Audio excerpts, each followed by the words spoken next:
नमस्कार दोस्तों, आप सभी लोगों का आपके अपने YouTube channel agriculture tricks by NK में हार्दिक स्वागत करते हैं। तो अपन ने जैसे एनिमल हस्बेंड्री की एक सीरीज़ चला रखी थी जिसमें कि जो भाग बी था, क्या कि पशु परिचर का भाग बी था, उसके अपन अति महत्वपूर्ण प्रश्नोत्तरी की बात कर रहे थे। इसी प्रश्नोत्तरी को अपन मद्देनज़र रखते हुए अपन जो एनिमल ब्रीडिंग का काफ़ी इंपॉर्टेंट पोर्शन था, जिसके एमसीक्यूज़ काफ़ी इंपॉर्टेंट बन जाते हैं आपके एग्ज़ाम के लिए, अपन उनकी बात कर रहे थे। लगभग अगर अब अपन बात करें कि अपन ने आज से पहले लगभग 60 क्वेश्चन अपन ने क्या कर चुके हैं, सॉल्व कर चुके हैं। यानी कि 60 के लगभग अपन ने क्वेश्चन क्या है, देख लिया है। आज उसी वीडियो को अपन बात करेंगे कि 59 वीडियो अपन देख चुके हैं। आज इसी सीरीज़ को आगे बढ़ाएंगे। तो इसी सीरीज़ को अपन कंटिन्यू रखेंगे। बीच में 2 दिन किसी कारणवश अपन कंटिन्यू नहीं रख पाए, लेकिन अब कोशिश करेंगे कि डेली की डेली आपको वीडियो प्रोवाइड करवाया जाए। और लगभग आप आज आपके कंप्लीट 100 क्वेश्चन हो जाएंगे जो कि आपकी ब्रीडिंग से रिलेटेड है, यानी कि जो पशु आनुवांशिकी है उससे रिलेटेड है। जितने भी क्वेश्चन बनते हैं आपके मोस्ट इंपॉर्टेंट, वो आज यहाँ पे कंप्लीट होने वाले हैं। और इनसे ज़्यादा और बनेंगे, मैं और वीडियो के माध्यम से प्रोवाइड करवा दूंगा। तो यह वीडियो काफ़ी इंपॉर्टेंट रहने वाला है। तो आज का क्वेश्चन है, जो फर्स्ट क्वेश्चन है, सांड की वीर्य यानी कि जो आपका बुल होता है उसके सीमन की अपेक्षित घनत्व यानी कि स्पेसिफिक ग्रेविटी होती है वो कितनी होती है। तो ऐसे मैंने दूध का बताया है, दही की ग्रेविटी बताई है, जो आपके गाय भैंस भेड़ बकरी सबके जो अपेक्षित घनत्व है मैं पहले ही बता चुका हूँ। तो आप वीडियो अगर फर्स्ट टाइम देख रहे हो तो आप हमारी पुरानी जो प्ले लिस्ट बनी हुई है एनिमल या पशु परिचर के नाम से, जो भाग बी के नाम से, जो आपके मॉडल पेपर के नाम से प्ले लिस्ट है, उसमें जाके आप देख सकते हो। तो आज अपन बात करेंगे डायरेक्ट ही कि सांड के वीर्य यानी कि जो बुल का वीर्य होता है या सीमन होता है उसका अपेक्षित घनत्व कितना होता है, स्पेसिफिक ग्रेविटी कितनी होती है। तो 1.032 होती है, 1.35 होती है, 1.37 होती है, 1.40 होती है। चलिए अब इसके राइट आंसर की अपन बात करेंगे कि जो आपके सांड के वीर्य का यानी कि सीमन का जो अपेक्षित घनत्व होता है वो 1.035 होता है। आपको याद रखना है 1.035 होता है। मैंने बताया था कि भैंस के दूध का अपेक्षित घनत्व कितना होगा। भैंस के दूध का अपेक्षित घनत्व होता है 1.032 यानी कि 1.032। ये किसका होता है, आपके भैंस के दूध का अपेक्षित घनत्व। इसके अलावा मैं बात करूँ 1.028, ये आपके गाय के दूध का अपेक्षित घनत्व होता है। अगर वीर्य की बात की जाएगी तो 1.035। तो इनको विशेष रूप से आपको ध्यान रखना है। तो ऑप्शन नंबर बी यहाँ से क्या हो जाता है, राइट आंसर हो जाता है। बात करें जो आपका लिस्टर रोमिनोमार्स भेड़ का मूल स्थान है, जो लिस्टर रोमिनोमार्स जो भेड़ का मूल स्थान है वो कौन सा है, यानी कि उत्पत्ति स्थान है या जो मूल स्थान माना जाता है वो कौन सा है। ऑस्ट्रेलिया है, इंग्लैंड है, स्पेन है या इंडिया है, या फिर आपका भारत हो जाता है। तो इसके राइट आंसर की अपन बात करेंगे तो जो आपकी लिस्टर रोमिनस मार्स के नाम से भेड़ की मूल स्थान है वो इंग्लैंड माना जाता है। तो ऑप्शन नंबर बी यहाँ से क्या हो जाता है, काफ़ी खूबसूरत आंसर निकल के आता है। बात करें अच्छे गुणों वाले वीर्य में मेथिलीन ब्लू का रंग कितने समय में उड़ जाता है। जो मेथिलीन ब्लू का यानी कि अगर आप सीमन के परीक्षण पढ़ोगे ना तब ये चीज़ें आपको देखने को मिलेगी। ये मैं वीडियो के माध्यम से प्रोवाइड करवा दूंगा कि जैसे कि मेथिलीन ब्लू क्या होता है, इसका ब्लू कलर का होता है, ये क्या होता है, सब चीज़ें आपको वीडियो के माध्यम से प्रोवाइड करवाई जाएगी। तो चलिए बताएंगे कि अच्छे गुण वाले वीर्य के अंतर्गत जो मेथिलीन ब्लू का रंग कितने समय में उड़ जाता है। 1 से 2 मिनट में, 2 से 4 मिनट में, 3 से 6 मिनट में, या 9 से 12 मिनट के अंतर्गत उड़ जाता है। तो इसके राइट आंसर की अपन बात करेंगे, लगभग 3 से 6 मिनट के अंतर्गत इसका कलर उड़ जाता है।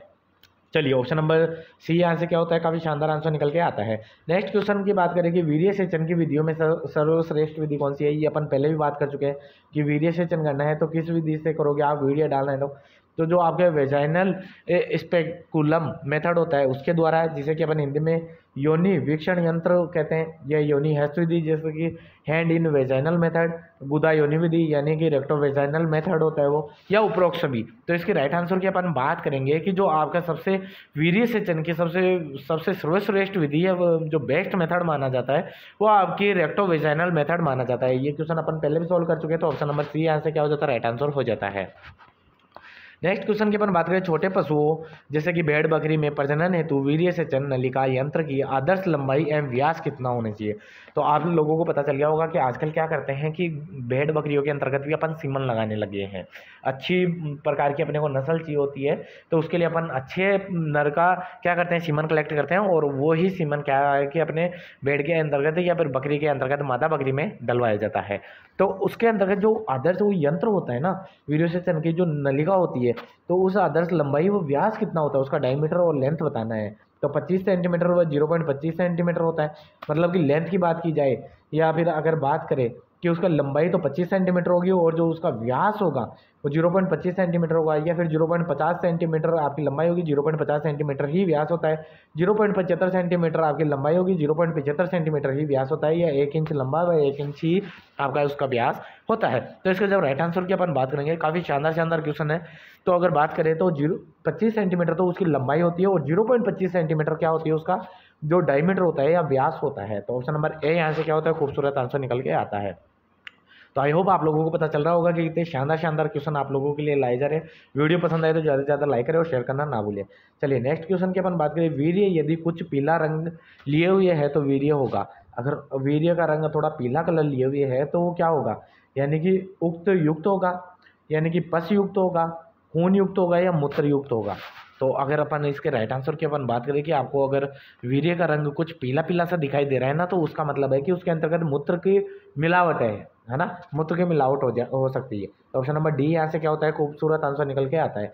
यदि वीर्य सर्वोत्तम है तो उसकी स्थिति होगी। तो ऐसे ग्रेडिंग की जाती है कि +1+ दिया जाता है, डबल++ दिए जाते हैं, ट्रिपल++ दिए जाते हैं। तो ऐसे क्या है कि ग्रेडिंग दी जाती है आपके वीर्य को नापने की, कि एक तो नॉर्मल है वीर्य, एक अच्छी क्वालिटी का है, और एक सर्वोत्तम वीर्य है। तो ऐसे ही क्या होता है कि इनको कैटेगरी में बांटा गया है। तो इसके जब अपन बात करेंगे कि जो सबसे सर्वोत्तम होता है ना, वो होता है 4 बार प्लस आते हैं, यानी कि +++ 4 बार प्लस आते हैं, वो क्या होता है, सर्वोत्तम क्वालिटी का आपके वीर्य माना जाता है। तो ऑप्शन नंबर बी यहाँ से क्या हो जाता है, राइट आंसर हो जाता है।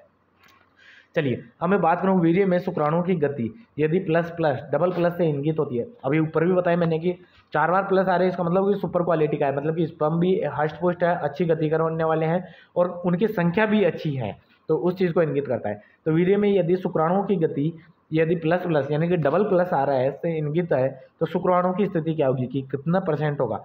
तो 40 से 60%, 20 से 30%, 80 से अधिक %, या 60 से 80% होगा। अगर आपके पास में डबल आ रहा है तो आपको पता ही है कि अगर 4 बार आ रहा है तो वो तो आपके 80 से अधिक हो जाएगा, 4 बार आती है तो 80 से अलग हो जाएगा, यानी कि सबसे ज़्यादा हो जाएगा। अगर डबल+ आ रहे हैं तो डबल+ की स्थिति के अंतर्गत अपने को क्या करना है कि 20 से 30% क्या होते हैं, आपके शुक्राणुओं की स्थिति होती है। तो ऑप्शन नंबर बी यहाँ से क्या हो जाता है, राइट आंसर हो जाता है। बात करिए वही क्वेश्चन कि अगर आपके ट्रिपल+ आ रहे हैं तो ट्रिपल+ किसको इंगित करता है, तो 20 से 30% को। तो 20 से 30% में तो अपन ने बात कर ही लिया कि अगर डबल+ आ रहे हैं तो 20 से 30 करना है, 100 से अधिक, अगर 4+ आ रहे हैं तो 100 से अधिक करना है। लेकिन अगर आपके रेंज आती है कि ट्रिपल+, यानी कि ट्रिपल+ की जब बात की जाएगी तो लगभग 40 से 60 होते हैं। कितने होते हैं, 40 से 60 होते हैं।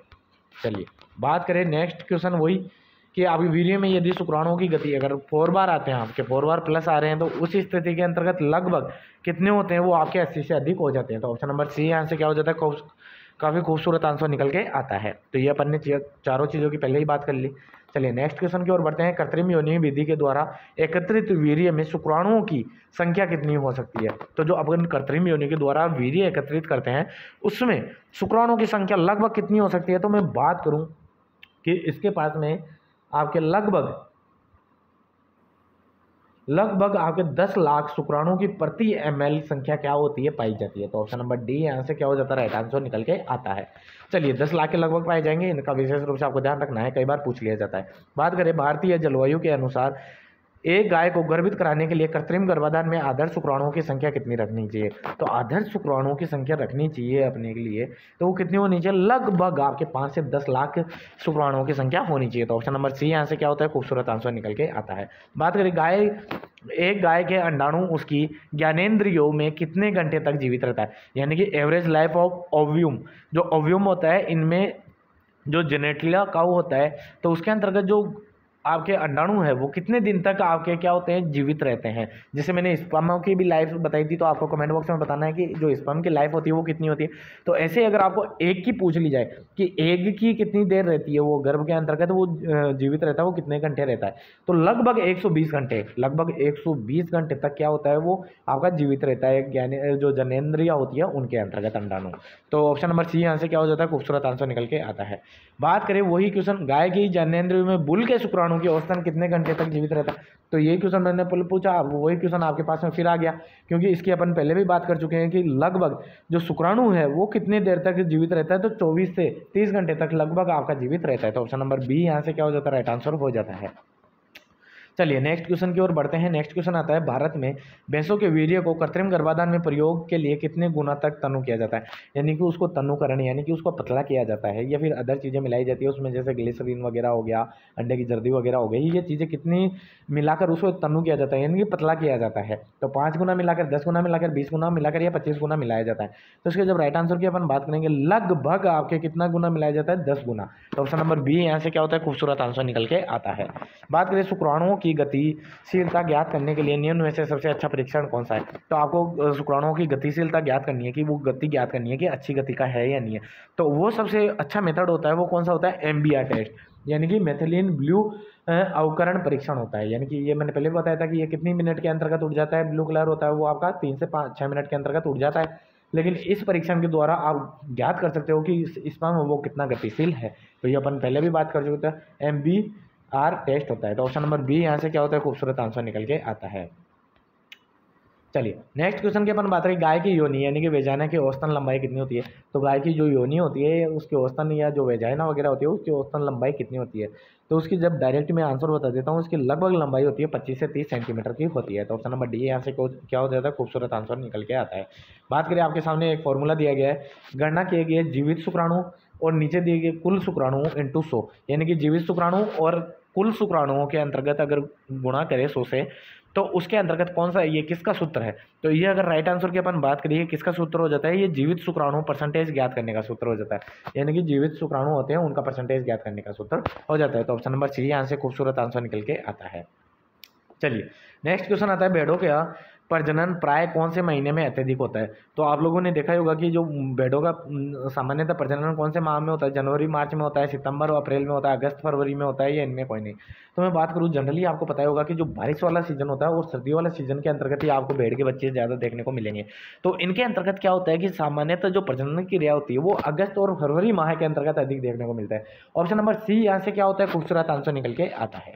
चलिए नेक्स्ट क्वेश्चन की अपन बात करें, प्रोजेस्टेरोन हार्मोन मादा पशुओं के किस अंग से स्रावित होता है। तो प्रोजेस्टेरोन हार्मोन के बारे में बताना है कि ये कौन से अंग से आपके सीक्रेट होता है। तो वो जो कार्पस ल्यूटियम होता है उसके द्वारा आपके क्या हो जाता है, प्रोजेस्टेरोन हार्मोन आपके क्या होता है, मादा पशुओं से स्रावित होता है। तो ऑप्शन नंबर बी यहाँ से क्या हो जाता है, राइट आंसर हो जाता है। चलिए नेक्स्ट बात करें कि क्रॉस परीक्षण किन के मध्य किया जाता है। तो क्रॉस परीक्षण की जब बात की जाएगी कि आपके क्रॉस परीक्षण किसके भी मध्य किया जाता है, तो हाइब्रिड एंड रेसेसिव पेरेंट होते हैं उनके बीच में किया जाता है। तो हाइब्रिड एवं रेसेसिव पेरेंट के बीच में क्या किया जाता है, क्रॉस परीक्षण किया जाता है। तो ऑप्शन नंबर ए यहाँ से क्या होता है, खूबसूरत आंसर निकल के आता है। गो पशुओं में गुणसूत्रों की संख्या, ये मैंने 1000 बार बता दिया आपको कि गाय वगैरह होती है उनके अंतर्गत गुणसूत्रों की संख्या कितनी होती है। तो इसके मैं डायरेक्टली राइट आंसर की अपन बात करूँ कि जो आपके गुणसूत्रों की लगभग कितने 30 जोड़े, यानी कि जोड़े के अंतर्गत पूछा गया, और संख्या में कितने होते हैं, 60 होते हैं। 60 के लगभग क्या होते हैं, गुणसूत्र होते हैं, और आपके 30 क्या होते हैं, जोड़े में होते हैं। तो ऑप्शन नंबर बी यहाँ से क्या हो जाता है, राइट आंसर हो जाता है। आप 60 देखते ही यहाँ पे टिक मत नहीं करना, आपको ध्यान रखना है कि जोड़े 2 का जोड़ा 1 होता है, तो 30 के जोड़े में कितने हो गए, 60 हो गए। तो ऑप्शन नंबर बी यहाँ से क्या हो जाता है, खूबसूरत आंसर निकल के आता है। तो आपको पता चला होगा कि कैसे कैसे क्वेश्चन घूम के पूछे जा सकते हैं। चलिए बात करें, नर के शीशन के समान मादा में पाई जाने वाली संरचना निम्न में से कौन सी है। तो जैसे नर में शीशन पाया जाता है, तो मादा के अंतर्गत क्या पाई जाती है, वृषण पाए जाते हैं, मैग्नम होता है, क्लाइटोरस होता है, या हाइमन होता है। तो इसके जब राइट आंसर की अपन बात करेंगे कि जो जैसे कि नर के अंतर्गत तो शीशन होता है, लेकिन मादा के अंतर्गत क्लाइटोरस पाया जाता है। तो ऑप्शन नंबर सी यहाँ से क्या हो जाता है, राइट आंसर हो जाता है। बात करें वृषण का प्रमुख कार्य क्या है, तो जो आपके नर पशु होते हैं उनमें वृषण पाए जाते हैं, तो उनके अंतर्गत जो वृषण होते हैं तो उनका मुख्य कार्य होता है जो आपके शुक्र जनन यानी कि जो स्पर्म सिक्रेट करने का काम रहता है, यानी स्पर्मेटोजेनेसिस कहते हैं। यह पुरुष सेक्स हार्मोन का स्रावन भी करता है। चलिए ऑप्शन नंबर बी यहाँ से क्या हो जाता है, राइट आंसर हो जाता है। बात करें संतान उत्पत्ति यानी कि संतान उत्पत्ति हेतु नर व मादा का संभोग कहलाता है। तो जो संतान अपने समान संतति उत्पन्न करना, उसे अपन क्या कहते हैं, प्रजनन कहते हैं, अंडोत्सर्जन कहते हैं, यूरोसर्जन कहते हैं, या उपरोक्त सभी। तो आप लोगों ने पढ़ा ही होगा, अगर कोई भी क्लास में अगर आपने पढ़ा है, प्रजनन साइंस पढ़ते हो, तो साइंस के अंतर्गत प्रजनन की ही पहले डेफिनेशन आती है। प्रजनन का अपन पार्ट पढ़ते हैं तो उसमें आता है कि अपने समान कोई भी जीव का अपने समान ही संतति उत्पन्न करना ही क्या कहलाता है, प्रजनन कहलाता है। तो संतति अपने समान ही अगर नर व मादा मिलकर अगर संभोग करके अपने समान ही संतति उत्पन्न करेगी, उसे क्या कहते हैं, प्रजनन कहते हैं। तो ऑप्शन नंबर ए यहाँ से क्या हो जाता है, राइट आंसर हो जाता है कि आपका पूछा गया है वो प्रजनन के डेफिनेशन हो जाती है। चलिए बात करें पशुओं के नर जनन तंत्र को कितने भागों में विभाजित किया गया है। इसका अगर सेपरेट वीडियो आएगा काफी शानदार तरीके से आपको समझाया जाएगा, लेकिन अभी क्वेश्चन की बात करें कि नर जनन तंत्र को 3 भागों में बांटा गया है, तो ऑप्शन नंबर सी यहाँ से क्या हो जाता है, राइट आंसर हो जाता है। नेक्स्ट क्वेश्चन की अपन बात करें कि नर जनन तंत्र के प्राथमिक अंग कौन से हैं, तो अगर नर जनन तंत्र के प्राथमिक अंगों की जब बात की जाएगी तो वो कौन से होते हैं, तो अगर हम बात करें तो ये सभी हैं, यानी शुक्रवाहिनी निकाय, जो अधिवर्षण निकाय हो गए, सेशन हो गए, 2 वर्षण है, अंड ग्रंथियाँ वगैरह हो गए, जो प्रोजेस्टेरोन ग्रंथि वगैरह, काउपस ग्रंथि, मतलब कि सबके सभी ये क्या आपके प्राथमिक अंग माने जाते हैं, तो ऑप्शन नंबर डी यहाँ से क्या हो जाता है, राइट आंसर हो जाता है। सॉरी, नर जनन तंत्र के अंतर्गत पूछा है ना, और प्राथमिक पूछे हैं, ये तो सभी होते हैं, लेकिन जैसे कि अब बात करें अपन अंड ग्रंथियाँ, अंड ग्रंथि आपके क्या होते हैं, नर में नहीं पाई जाती, तो आपको इसका विशेष रूप से आपको ध्यान रखने हैं। तो अगर अपन बात करें कि इसके राइट आंसर की, कि आपके राइट आंसर क्या होता है इसके अंतर्गत, कि नर जनन तंत्र के प्राथमिक अंग क्या होते हैं, तो वो होते हैं वर्षण, वर्षण होते हैं, इसका विशेष रूप से आपको ध्यान रखना है। क्या होते हैं, वर्षण होते हैं, प्राथमिक जनन अंग के अंतर्गत 2 वर्षण होते हैं। चलिए नेक्स्ट क्वेश्चन की ओर बढ़ते हैं। नेक्स्ट क्वेश्चन आता है नर जनन तंत्र के द्वितीय अंग कौन से होते हैं, तो मैंने पहले बता दिया 2 वर्षण तो क्या होते हैं आपके नर जनन तंत्र के प्राथमिक अंग हो गए, लेकिन द्वितीय जनन अंगों की जब बात की जाएगी तो वो शुक्रवाहिनी इकाई हो जाती है, इसके अलावा अधिवर्षण इकाई हो जाती है और सेशन हो जाता है, ये आपके द्वितीय अंग होते हैं, यानी कि सेकेंडरी ऑर्गन्स होते हैं, तो ऑप्शन नंबर ए यहाँ से खूबसूरत आंसर निकल के आता है। बात करें नर जनन तंत्र के सहायक अंग, यानी कि जो एसेसरी ऑर्गन्स वगैरह होते हैं वो कौन से होते हैं, तो इसका जब राइट आंसर की अपन बात करेंगे, डायरेक्टली राइट आंसर बता देता हूँ कि जो 2 शुक्राशय होगी, जो आपकी प्रोस्टेट ग्रंथि हो गई और काउपर ग्रंथि है, ये आपकी क्या है, सहायक अंग होते हैं जनन तंत्र के, तो ऑप्शन नंबर सी यहाँ से क्या हो जाता है, राइट आंसर हो जाता है। नेक्स्ट क्वेश्चन की अपन बात करें मादा जनन तंत्र के प्राथमिक अंग कौन से होते हैं, तो मादा जनन तंत्र के प्राथमिक अंगों की जब बात की जाएगी तो वो कौन सा होता है, अंडाशय होते हैं, मैंने पहले बता दिया था, यानी कि ओवरी होती है वो क्या हो जाते हैं, मादा के प्राथमिक अंग हो जाते हैं। चलिए मादा जनन तंत्र के द्वितीयक अंगों की जब बात की जाएगी कि मादा जनन तंत्र के जो द्वितीयक अंग होते हैं वो कौन कौन से होते हैं, तो गर्भाशय जो गर्भाशय ग्रीवा होती है वो भी होती है, योनि भी होती है, भंग भी होती है और उपरोक्त सभी, तो ऑप्शन नंबर डी यहाँ से क्या हो जाता है, खूबसूरत आंसर निकल के आता है। चलिए नेक्स्ट क्वेश्चन अपन बात करें गुब्बारे के समान शुक्राशय किस पशु में पाया जाता है, तो गुब्बारे के समान जो शुक्राशय है किस पशु में पाया जाता है, घोड़े में, भैंसा में, कुत्ते में, या इनमें से कोई नहीं, तो जो गुब्बारे के समान शुक्राशय पाया जाता है तो आपके कौन से में पाया जाता है, घोड़े के अंतर्गत पाए जाते हैं, तो ऑप्शन नंबर ए यहाँ से क्या हो जाता है, राइट आंसर हो जाता है। बात करें शुक्रवाहिका, है ना, वेज डिफरेंसेस जो का मुख्य कार्य क्या होता है, यानी कि शुक्रवाहिकाएं होती है तो उनका मुख्य कार्य क्या होता है, मादा से मैथुन कार्य संपन्न कराती है, ये शुक्राणुओं एवं वीर्य को मादा योनि में पहुंचाने का कार्य करती है, मादाओं के अंडोत्सर्जन नहीं होने देता, या इनमें से कोई नहीं, तो इसका राइट आंसर की अपन बात करेंगे कि ऑब्वियसली आप लोगों को बताया होगा कि जो शुक्रवाहिनिकाएं होती हैं उनका कार्य क्या होता है, तो उनका मुख्यतः कार्य क्या होता है कि जो मादा होती है ना, मादा की योनि तक जो स्पर्म वगैरह हैं या शुक्राणु वगैरह हैं उनको पहुंचाने का कार्य होता है, तो ऑप्शन नंबर बी यहाँ से क्या हो जाता है, राइट आंसर हो जाता है कि जो शुक्रवाहिकाएं होंगी वो क्या करेंगे, शुक्राणुओं को, वीर्य को मादा योनि के में पहुंचाने का कार्य करती है, तो ऑप्शन नंबर बी यहाँ से क्या हो जाता है, राइट आंसर हो जाता है। बात करें वीर्य का स्खलन, जो वीर्य का स्खलन होता है एवं मूत्र का विसर्जन दोनों एक ही क्रिया किसके द्वारा होती है, तो ये किसके द्वारा होती है, आपको पता होगा मेल के अंतर्गत जो वीर्य निकलता है वो भी उसी मार्ग से निकलता है, और जो आपका मूत्र विसर्जन होता है वो भी एक ही मार्ग के द्वारा होता है, तो वो किसके द्वारा होता है, यूरेथ्रा के द्वारा होता है, मेमरी ग्लैंड के द्वारा होती है, गर्भाशय के द्वारा होता है, उपरोक्त सभी के द्वारा होता है। तो अपन बात करें कि अपन इसके राइट आंसर की, कि इसके अंतर्गत राइट आंसर कौन सा हो जाएगा, जो यूरेथ्रा होता है, यानी कि जो ऑप्शन नंबर ए क्या होता है, राइट आंसर हो जाता है। यूरेथ्रा जनरली क्या होता है, मूत्र मार्ग को कहते हैं, लेकिन उसी के द्वारा ही अपन क्या कहते हैं, जो आपका वीर्य स्खलन भी होता है तो यूरेथ्रा को अपन क्या कहते हैं, मूत्र मार्ग भी कहते हैं, तो ऑप्शन नंबर ए यहाँ से क्या हो जाता है, राइट आंसर हो जाता है। चलिए नेक्स्ट क्वेश्चन की अपन बात करें, वर्षण के लिए रक्त का संचार कौन करता है, तो वर्षणों के लिए जो रक्त का संचार करता है वो आपके वर्षण रज्जु करते हैं, अंडाशय करते हैं, गर्भाशय करते हैं, या क्लाइटोरस करता है, तो इसके जब राइट आंसर की अपन बात करेंगे कि जो आपके वर्षण है उसके लिए रक्त संचार का कार्य किया जाता है वो आपके वर्षण रज्जु के द्वारा किया जाता है, तो ऑप्शन नंबर ए यहाँ से क्या हो जाता है, खूबसूरत आंसर निकल के आता है। बात करें किस पशु के एक गुण को प्रदर्शित करने वाली इकाई कहलाती है, कि एक गुण को प्रदर्शित करने वाली इकाई क्या कहलाती है, कोशिका कहलाती है, गुणसूत्र कहलाती है, एलील कहलाती है, जीन कहलाती है, तो इसका जब राइट आंसर की अपन बात करेंगे कि जो एक ही गुण को जो प्रभावित करती है वो कौन सी होती है, आपकी जीन होती है, और अगर बात करें एलील की alternative form of A gene क्या कहलाती है, एकांतरण कहलाती है ये, लेकिन जीन क्या होती है, आपके पशु के एक ही गुण को प्रदर्शित करने वाली इकाई कहलाती है वो आपकी जीन कहलाती है। चलिए नेक्स्ट क्वेश्चन की ओर बढ़े। प्रोस्टेट ग्लैंड यानी कि जो आपकी प्रोस्टेट ग्लैंड है उसमें उपस्थित होता है, तो खच्चर में उपस्थित होती है, नर में उपस्थित होती है, मादा में उपस्थित होती है, वयस्क नर या मादा दोनों में उपस्थित होती है। तो प्रोस्टेट ग्लैंड की जब अपन बात करेंगे कि ये लगभग कहाँ पाई जाती है, आपके नर में पाई जाती है। किसमें? नर में प्रेजेंट होती है। तो ऑप्शन नंबर बी यहाँ से क्या हो जाता है? राइट आंसर हो जाता है। बात करें एपिडीमिस का मुख्य कार्य क्या है। जो एपिडीमिस होती है तो उसका मुख्य कार्य क्या होता है, तो इसका जब मैं राइट आंसर डायरेक्टली बता देता हूँ कि जो इसके मुख्य कार्य होता है वो शुक्राणुओं का परिवहन भी होता है, शुक्राणुओं का सांद्रण करना यानी कि जो इसकी सांद्रता है उसको कंट्रोल करना भी होता है, और उसका संग्रहण व परिपक्वन भी कार्य कौन करता है? एपिडीमिस करती है। तो ऑप्शन नंबर डी यहाँ से क्या हो जाता है? राइट आंसर हो जाता है। चलिए नेक्स्ट क्वेश्चन की अपन बात करें, सीसन किस प्रकार के ऊतकों से बना होता है। तो सीसन है वो आपके कौन से टिश्यू से बने होते हैं? टिश्यूज़ काफ़ी प्रकार के होते हैं, आपने पढ़े होंगे टिश्यूज़ के प्रकार। तो वो कौन से? इरेक्टाइल टिश्यू से होते हैं, पेक्टाइल टिश्यू से होते हैं, या एप्रो इरेक्टाइल टिश्यू से मिलकर बने हुए होते हैं, या उपरोक्त सभी से मिलकर बना हुआ होता है। तो इसके राइट आंसर के बाद बात करें, जो इरेक्टाइल टिश्यू होते हैं उनसे मिलकर आपका सीसन बना हुआ होता है, और सीसन किन में होता है? जो आपके मेल एनिमल होते हैं उनके अंतर्गत पाया जाता है। चलिए ऑप्शन नंबर ए यहाँ से क्या हो जाता है? राइट आंसर हो जाता है। नेक्स्ट क्वेश्चन की अपन बात करें, गर्भाधान की क्रिया कहाँ संपन्न होती है? योनि में होती है, पुट्टिका में होती है, भंग में होती है, या भंग सेप में होती है? तो इसकी राइट आंसर की अपन बात करें, गर्भदान की जो क्रिया होती है संपन्न होती है वो भंग सेप के अंतर्गत की हो जाती है। तो ऑप्शन नंबर डी यहाँ से क्या हो जाता है? राइट आंसर हो जाता है। तो आप लोगों को वीडियो पसंद आए ज़्यादा से ज़्यादा लाइक करें और शेयर करना ना भूलें। थैंक यू फ्रेंड्स, मिलते हैं नेक्स्ट वीडियो में नेक्स्ट अपडेट के साथ।